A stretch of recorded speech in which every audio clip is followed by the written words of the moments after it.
अरे हम बोला तनी कलुआ के हमर भैया।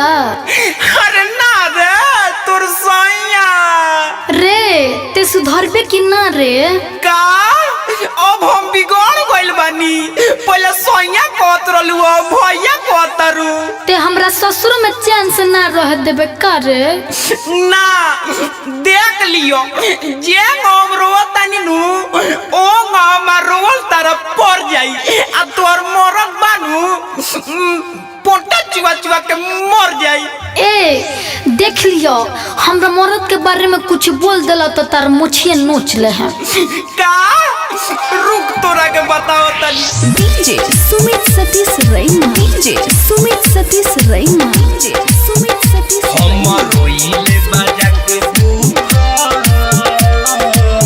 औरी तोर भाता रहू।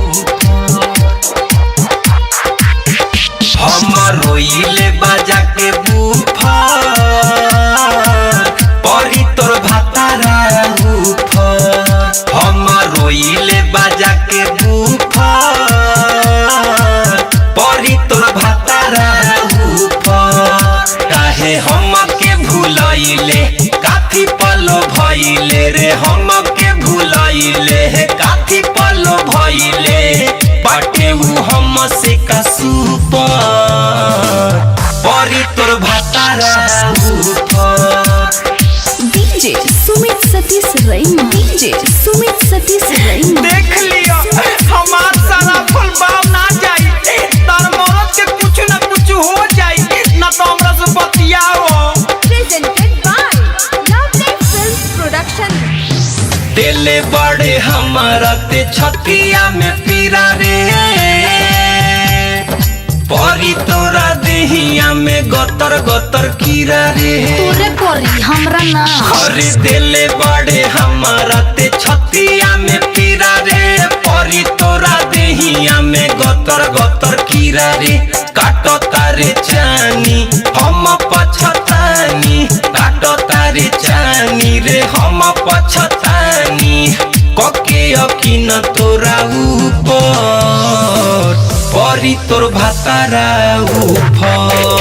हमर रोइले बाजा के बूफर परी तोर भातारा ऊपर। डीजे सुमित सतीश रैना, डीजे सुमित सतीश रैना। बड़का मरद वाला बनो तारू तहार मरद के भोगना भोगे के पड़ी देख लियो हमार रोल परी। आप सुन रहे हैं अमित पटेल की आवाज में। देखनी न लई की धोखा तोरा खानी रे चल गईले ससुराई चुस के जवानी रे।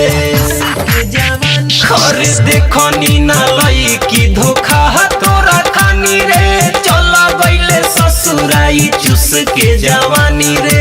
अमित सेरा सोचे दुनु बेरा अमित सेरा हो सोचे दुनु बेरा नइखी का तोरा खानी सुथर परी तोर भातारा ऊपर। हमर रोइले बाजा के बूफर परी तोर भातारा ऊपर। काहे हमके भुलाइले काथी पलो भइले रे हमके भुलाइले काथी पलो भइले बाटे उ हमसे कसुपर परी तोर भातारा ऊपर। जा रहे दो मुझ के सरफला से बिलाई मुएले।